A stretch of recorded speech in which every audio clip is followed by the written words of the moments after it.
மாறாத நாள் வேற ஒன்றும் இல்லை. அதே நம்பருக்கு தான் என்ன போன் அடிச்சாரு. திருப்பி பார்த்தா அடுத்த நாள் என்ஃபீல்டில் கூட்டிட்டு போறேன் டாக்டர் வண்டியில் மீட்டிங். அன்னையிலேருந்து இந்த வரைக்கும் மீட்டிங்கில் என்ஃபீல்டில் தான் போயிட்டு இருக்கேன். இன்னும் ஒரு 4 நாள் அவர் வெளில போயிட்டாலும் அது போகலன்னா அதனால மாற்றங்கள்லாம் வேற ஏதாவது மாறிக்கிட்டே தான் இருக்கு. நான் உண்மையிலே நான் ஏஐக்கு விருப்பம் கொண்டு நான் போகவே இல்லை. நான் அங்கே போய் உட்காரும் போது விருப்பம் இல்லை. ஆனால் நல்லா கேளுங்க, இப்போ எனக்கு முழு விருப்பம் இருக்கு, மாற்றம் இருக்கு. உண்மையிலே எனக்கு தெரியுது, நான் அதை அனுபவிக்கிறேன் உண்மையில அந்த ஃபீல். ஏன்னா உண்மையிலே என்னால் எதையுமே சரியாக நடத்தவே முடியாது. ஒரு எடுத்துக்காட்டுக்கு அது சொல்றேன். ஒரு பையன் ரொம்ப நாள் எங்கிட்ட கேட்டு இருக்கேன், அந்த ஒரு ஃபோன் வாங்கினாங்க, ஒரு ஃபோன் வாங்கினாங்க அப்படின்னு கேட்டு பிடிச்சிட்டு இருக்க காலத்தில்.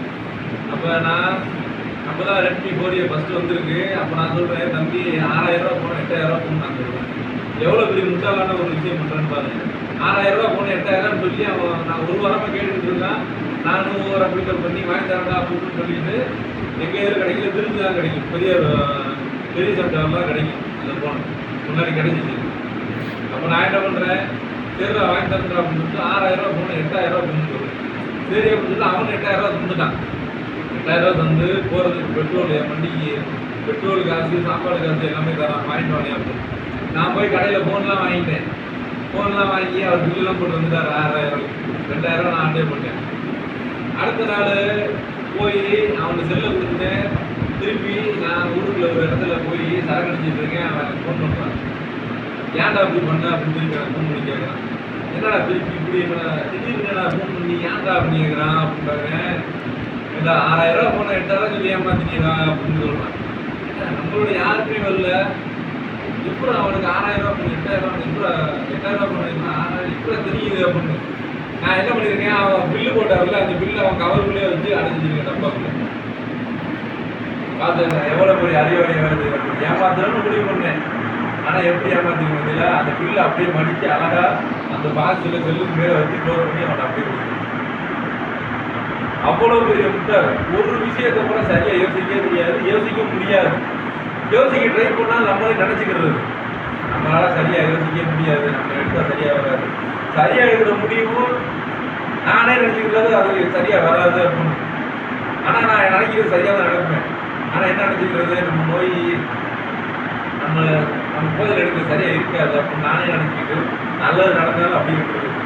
அதே மாதிரி தான் போயிட்டு இருக்கு வாழ்க்கை. ஆனால் இப்போ நான் இங்கே வந்திருக்கிறது இப்போ எப்படி இருக்குன்னா, கெட்டதுலேயே ஒரு நல்லது நடந்துருந்தாங்க. அதே மாதிரி தான் நான் குடிச்சிருக்க ஒரு கெட்டதுலேயே ஒரு நல்லது நடந்துருக்கு.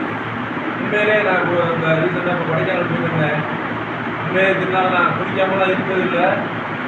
ஒரு இடத்துக்கு போய் எந்த விஷயத்துக்கு போனாலும் உண்மையிலே சொன்னாலும் எந்த விஷயத்துக்கு போனாலும் சரக்கு அடிப்பேன். சாப்பிட்னாலும் சரக்கு அடிப்பேன், ஏதாவது தேட்டருக்கு போனாலும் சரக்கு அடிப்பேன், கோயிலுக்கு போனாலும் சரக்கு தான் போவேன். ராமேஸ்வரம் கோயிலுக்கு போகும்போது கூட எங்கள் அம்மா ரொம்ப நாள் ஒரு கீட்டு இருந்தா வாடகை போவோம் அப்படின்னு விட்டா கார் என் ஃப்ரெண்டுக்கு காரை வாடகைக்கு எடுத்து அவனுக்கு அப்போ தான் கேரளா போயிருந்தீங்க, கை நிறைய காசு இருக்கு, 50,000 ரூபா காசு இருக்கு. அப்பயே கையில் கொடுத்து 50,000 கொடுக்கல, வாடகை காசை கொடுத்து கார் எடுத்து ஃபுல்லாக குடிச்சிட்டு எங்கள் அம்மா கூட்டிட்டு போயிட்டு அங்கேருந்து ஃபுல்லாக குடிச்சிட்டு மறுபடியும் அப்படி போதையிலே தான் வந்தேன். எங்கள் அம்மாவுக்கு தெரியாது, ஆனால் நான் சரக்கு அடிச்சிருக்கேன்னு தெரியும். போதையிலே போயிட்டு கோயிலுக்கு போனாலும் சரக்கு அடிச்சு தான் போவேன். எந்த விஷயம் பண்ணாலும் சரக்கு அடிச்சு தான் பண்ணுறது. ஒரு சுய இன்பம் பண்ணுறதுக்கு சரக்கு அடிச்சு தான் பண்ணுவேன். அவ்வளோ ஒரு மோசமான ஆகலாம். எல்லாத்துக்குமே சரக்குன்னு வாழ்ந்து இப்போ எல்லாமே தெரிஞ்சு போச்சு. இப்போ அதே மாதிரி தான் கொடைக்கானல் போய் குடிக்காமல் போல சந்தோஷமாக இருக்கலாமா? கண்டிப்பாக அந்த அன்னைகள்லாம் காப்பி அந்த அண்ணன்லாம் ரொம்ப நம்பிக்கிறோம் உண்மையிலே. ஆனால் அங்கெல்லாம் போய் ஆனால் எனக்கு பயமாக இருந்துச்சு, வெளியில் போகிறதுக்கு சொன்னதெல்லாம் பயமாக இருந்துச்சு. அதே மாதிரி உண்மையிலே இந்த மீட்டிங் மூலியமாக நான் நிறைய ரொம்ப நம்பிக்கையாக வந்துச்சு. ஏன்னா ஒவ்வொரு நாள் இந்த மீட்டிங் இன்னைக்கு கொஞ்சம் ஒரு சின்ன விஷயம்னால கேன்சல் ஆகிடுச்சு, அவர் வேலையாக போயிட்டாரு. அதனால் உள்ள அண்ணன் தயாரி பண்ணிட்டாரு. இந்த டைமிங் நான் இங்கே உட்காரலைன்னா அன்னைக்கு ஃபுல்லாகவே அங்கே மீட்டிங்கில் சொல்லுவார், இந்த 1.5 மணி நேரம் நான் இங்கே உட்காரலைன்னா மீட்டிங்கில், இந்த 1.5 மணி நேரம் நான் இங்கே உட்காரலைன்னா அடுத்து இருக்க 22.5 மணி நேரம் என்னால் சரியாக நடக்கவே முடியாது அப்படின்னு சொல்லுவாங்க. எல்லாருமே அதை சொல்லுவாங்க. சரிங்களா, கரெக்டாக எல்லாருமே அதே தான் நான் நல்லா நோட் பண்ணியிருக்கேன். எல்லாமே சொல்கிற ஒரே விஷயம் தான், இந்த 1 மணி நேரம் 1.5 மணி நேரம் நான் இங்கே உட்காராத நேரம் நான் அன்னைக்கு ஃபுல்லாக சரியாக எனக்கு நடக்கவே முடியாது. அதான் உண்மை. இன்னைக்கு நான் இவ்வளோ நேரம் அப்படி இருந்தேன், இதுக்கு மேலே எனக்கு நான் அந்த மைண்டு கண்ணாலே வந்துடுச்சு.